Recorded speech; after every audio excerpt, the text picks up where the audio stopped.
everyone, Kristina here. Welcome to another video for assignmentsstamp.com. I have the stamp set that's included in the July 2019 card kit here, and I thought it'd be really fun to create sort of a one-layer watercolor card using some of the images and elements from this stamp set. By the way, this stamp set is called Be Yourself, and it does come in the kit, but you can get it outside of the kit as well. I'm going to be using just the stamp set today, and but there are tons of other products including sequins, a die, pattern paper, awesome pattern paper from Honeybee, really great patterns, but today I'm going to focus on the stamps. All right, I'm going to start out by doing stamping on some BRISTOL smooth paper from Strathmore, and I'm using this paper in particular because I'm going to be using some Zig Clean Color Real Brush markers, just a couple of them to do the background, but I want to make sure that I have the right type of paper that's going to help the color spread. So the first thing I'm going to do is I'm planning to use the You're the Bee's Knees sentiment, and it's going to be kind of centered on the front of this card. So I'm going to take this clear transparency sheet from Simon, and this just helps me get the words lined up just right so I can put them over top, get them centered. I'm looking really good. Then I can close my MISTI, and it pulls that transparency grid over here, and I can just peel that off. So I'm actually going to stamp this first and emboss it. So I'm going to prep the area with an anti-static powder tool. Anyway, so I'm using some Versamark ink.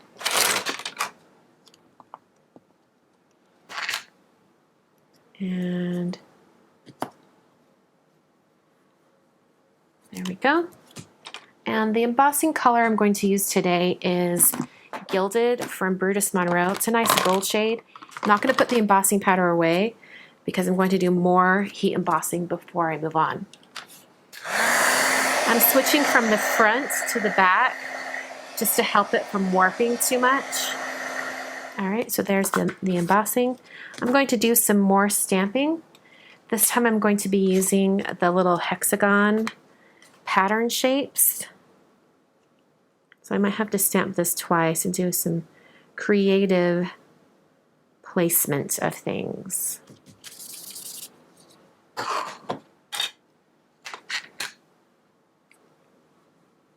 Sprinkle on that embossing powder. By the way, this is a, what did they call it? A triangle tray from Studio Katia. It's my first time trying it with embossing powder, but my friend Jennifer really loves it, and she recommended it. So I thought, you know, I'll try it, and I'm kind of liking it so far. Okay, I'm going to make sure to clean off this hexagon stamp again before I use it, because I don't want, even though I'm going to be using the same ink, I don't want to, you know, put it down onto my project, kind of move it around a little bit and then stamp it, because any of the residual Versamark left on the stamp will actually leave marks on the paper, and then the embossing powder will stick to it. So I want to make sure that this is nice and clean. It's not going to leave any additional marks. You can use the anti-static powder tool again, once again, just to be safe. Then I'll ink it up with Versamark and stamp again.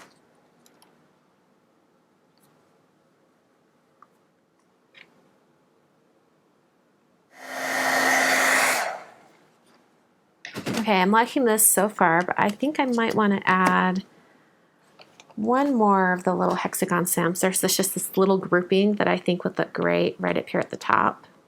Same embossing powder.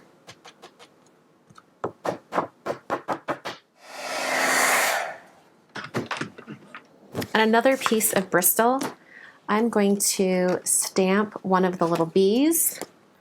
I'm really loving the one with the glasses. So I'm going to stamp, I just need him in a corner somewhere so I can paint him, and then I can cut him out and save the cardstock for additional projects. So I'm going to stamp him in VersaFine ONYX black ink. It's a nice waterproof ink.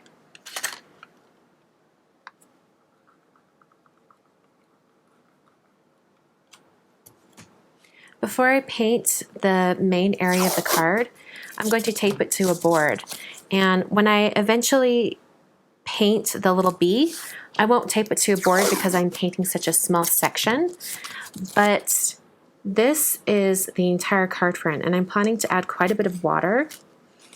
And also because I did all that embossing, the paper's a little bit warped right now. So I actually have the opportunity to help straighten it out when I paint it, because the water will soften the fibers of the paper, and then as it dries, it will be taped down and flat. So it will encourage the paper to go back to its flattened state. I honestly have no idea if that is actually scientifically correct for what is happening, but I like to think in my mind that that's what's happening. Okay, decided at the last minute I'm not going to use these yellows that I was going to use before.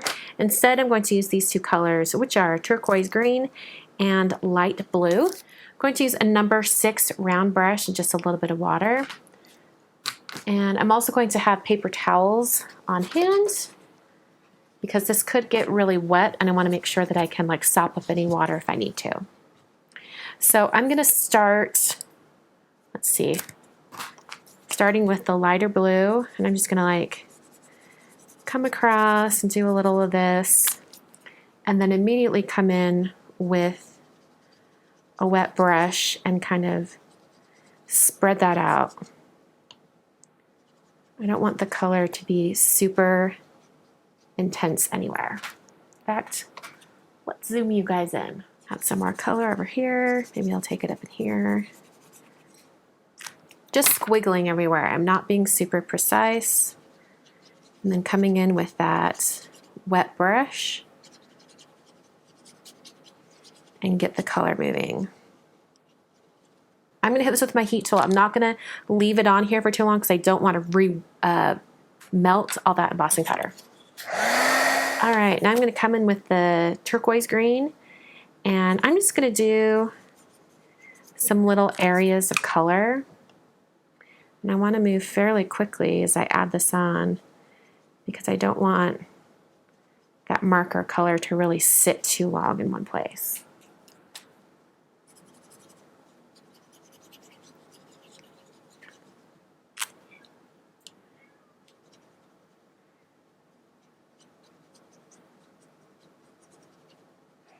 I'm going to dry this again, and I think I might even introduce a darker blue. Okay, I'm bringing in peacock blue, and I think I want it a little right there. This is really going to get that color moving. I wasn't planning on having such intense color, but I think this blue is going to be really pretty. And then I'll bring it down in here.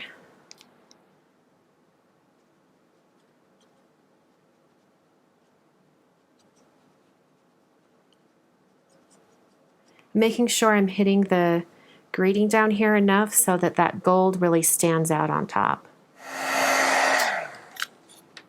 All right, I think that's really flattened out quite a bit. Like it's really flat right there in the center. It looks really pretty when it catches in the light.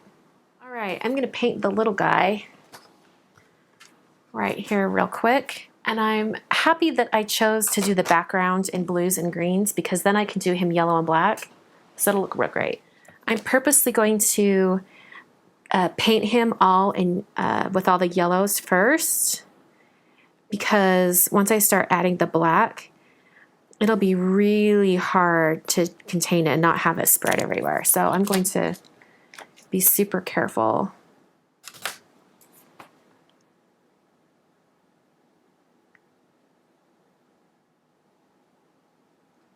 All right, the two yellows I'm using are bright yellow and lemon yellow. I'm even going to bring in some light carmine and do just some little rosy cheeks on him. All right, I'm going to take the darker of the yellows and color in his nose. All right, I think I'm ready for the gray and black. I'm going to do just a tiny bit of gray on his wings. I'm going to do just plain gray. And I'm just going to put a little bit of gray right underneath there and along the sides. Not a whole lot, just a little bit, just so then I can spread the color out. And as soon as that's dry, we are ready for black. So I'm going to hit this with my heat tool to speed up the drying. I forgot, I'm going to make his little stinger yellow. So I'm going to add black to the sides and then use a damp brush to bring that toward the center. That'll give me just a little bit of shading. So color on each side, and then a damp brush, just kind of rubbing the color.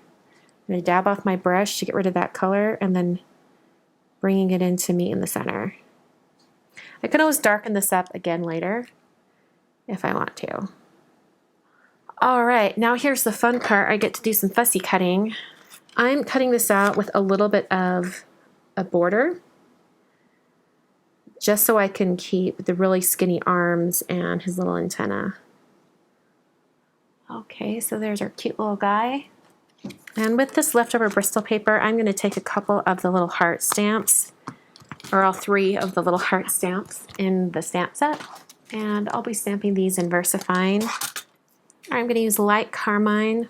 Actually, this is a pigment ink and it takes a little time to dry, so I'm going to hold the paper with some tweezers and hit it with my heat tool to speed up the drying. I'm going to use light carmine, and I'm just going to add quite a bit of color on each one of these and then spread it out using a damp brush. All right, before it dries, I'm going to come in with purple. This is a color I really love with the light carmine.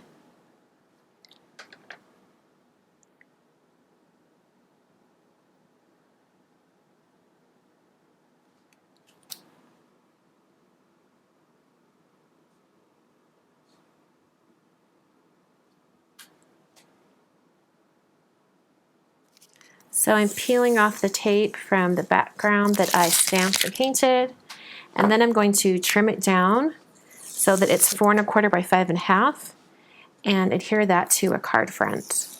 I'm scoring the white cardstock that comes in the kit with a score buddy and a Teflon bone folder.